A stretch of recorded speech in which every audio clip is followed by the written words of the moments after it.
Scorpio, Sun, Moon, Rising. Let's see what are the energies for you ngayong August 2026.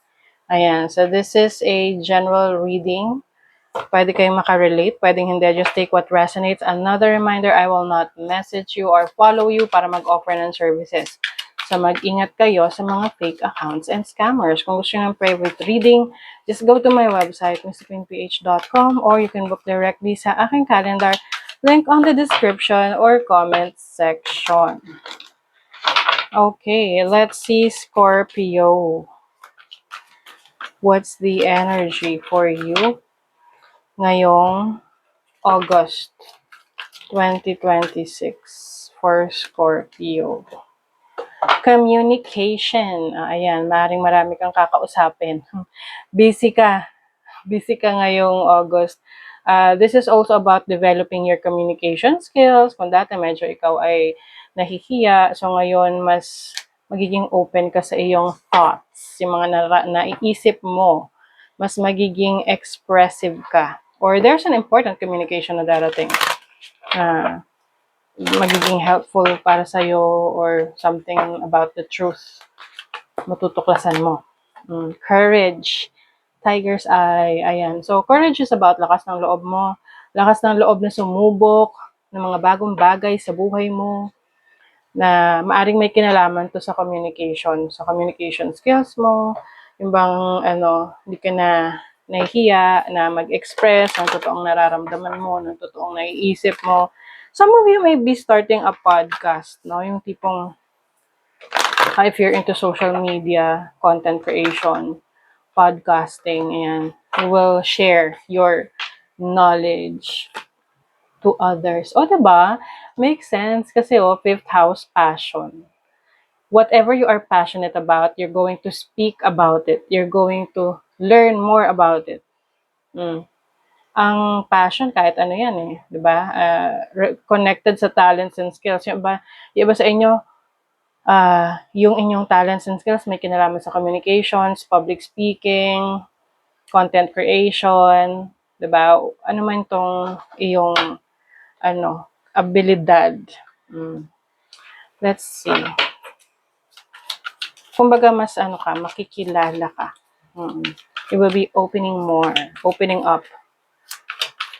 What is the overall energy for Scorpio? Page of Pentacles, meron ka talagang sisimulan. Sisimulan na bagong proyekto, trabaho, source of income. It can be an investment as well. So you are learning to para mas palakihin, palawakin, paunlarin yung iyong finances, palaguin yung pera mo. Pwede ikaw ay mag-invest. Your challenge is the Seven of Pentacles. So, ang challenge dito is minsan impatient, no? Yung tipong gusto mo agad-agad makita yung resulta nung sinimulan mo. Syempre, it will take some time. Okay? Kailangan may nurturing.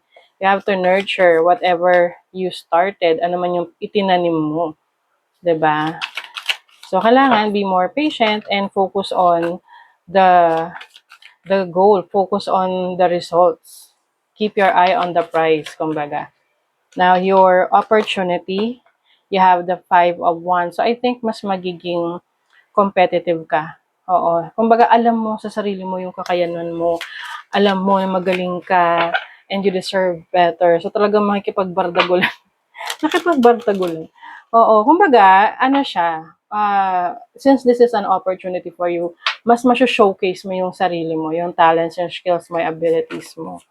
You have the opportunity na finally lumaban, ipagtanggol yung sarili mo. Your blessing is the Two of Pentacles. So as a blessing, this is about money, multiple sources or streams of income. Hindi lang isa. Ang paggagalingan ng kaperahan mo. Marami sila. Marami.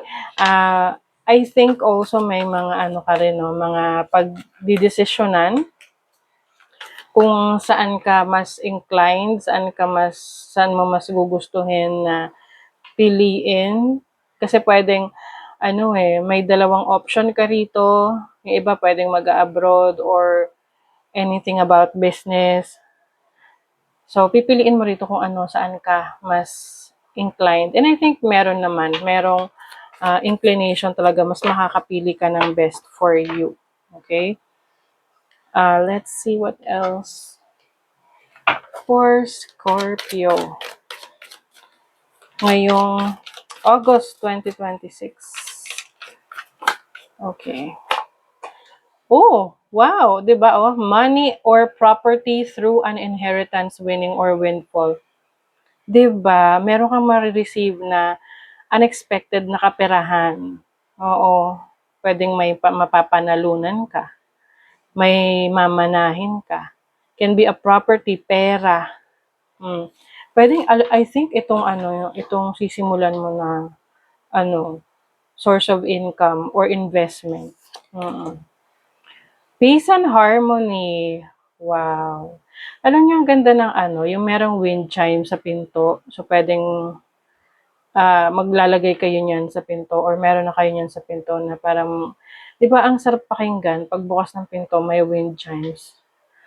You will have peace and harmony sa buhay. You will feel better. Na kahit na ikaw ay competitive, you still find peace and harmony in your life. Kumbaga, sineset aside mo yung competition kapag hindi siya kailangan.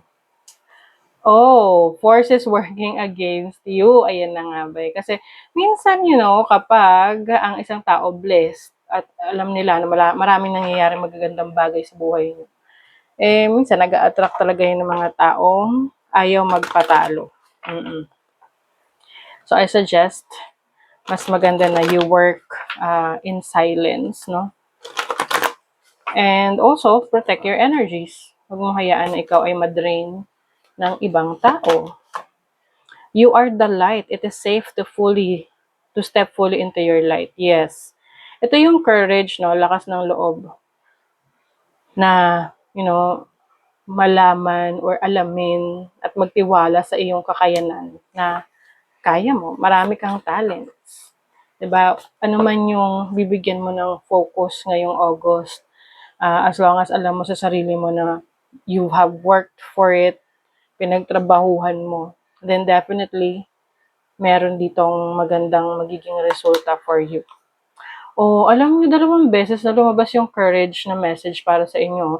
You are being tested, have faith, and stand in your truth. O, diba? Tinetest ka daw ng universe.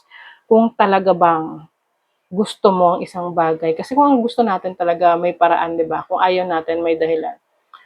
So, if you are really standing in your own truth, mas magiging totoo ka rin sa sarili mo, sa mga gusto mo. Kung ayaw mo, edi hindi mo talaga yun ipupursue. Pero kung gusto mo, ipaglalaban mo. Okay, so that is your reading, Scorpio. Thank you so much. See you again.